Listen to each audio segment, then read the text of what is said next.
Example number 4 देखो बच्चे, ये आपसे यूँ कहना चाह रहे हो find the 30th term and nth यानी कि general term of an AP 10 7 4, यानी कि 10 7 4 है, आपको एक समांतर साइड दे रखी है, उसका 30वां और nवां पद निकालना। बहुत ज़्यादा सिंपल एग्जाम्पल है।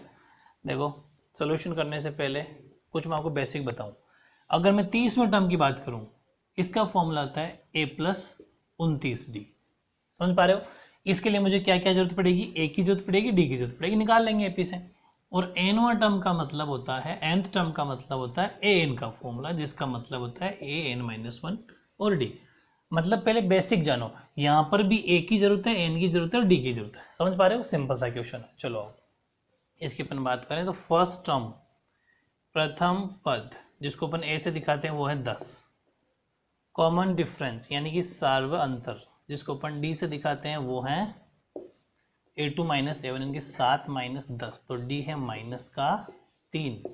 ठीक है, इसका 30वां पद निकालना है पहले, तो इसका मतलब नंबर ऑफ टर्म्स यानी कि पदों की संख्या। तो पदों की संख्या जिसको अपन n से दिखाते हैं वो है 30।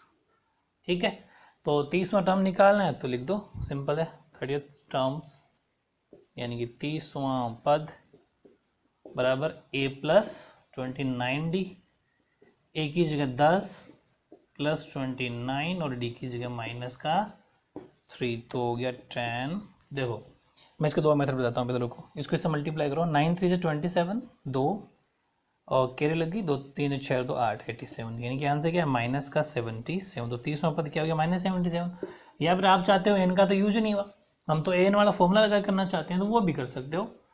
an बराबर a+n-1d, a की जगह 30 भाई n की जगह 30 सॉरी, a की जगह 10 प्लस n की जगह 30 -1 और d की जगह -3, तो 10 प्लस, अब देखो 30 में से 1 गया तो 29 बच गया, 29 और ये -3, तो चीज़ वही निकल के आएगी सेम टू सेम। इसके बाद तो सेम है, तो ये भी कर सकते हो और यहाँ से लेके ये भी कर सकते हो सेकेंड एज का। ठीक है, ऐसे इसकी जरूरत नहीं है, फिर ये कर लो तो एक आंसर तो ये हो गया। एक निकालना है मैं nवां टर्म, और nवें टर्म के लिए मैं क्या फॉर्मूला होता है, n बराबर a+1 n-d। an तो अब यहाँ पर n ही रहेगा, क्योंकि उसने पूछा ही nth टर्म है, तो n ही रहेगा। a की जगह 10 प्लस n-1 और d की जगह -3।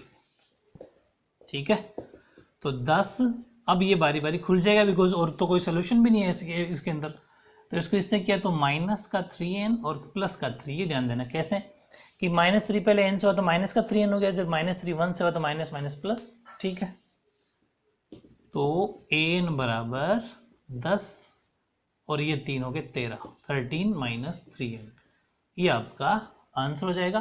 तो ये था एग्जाम्पल नंबर 4। दो आंसर हो गए, एक तो ये और एक ही, दो बातें इसने पूछी थी जो पूरी हुई।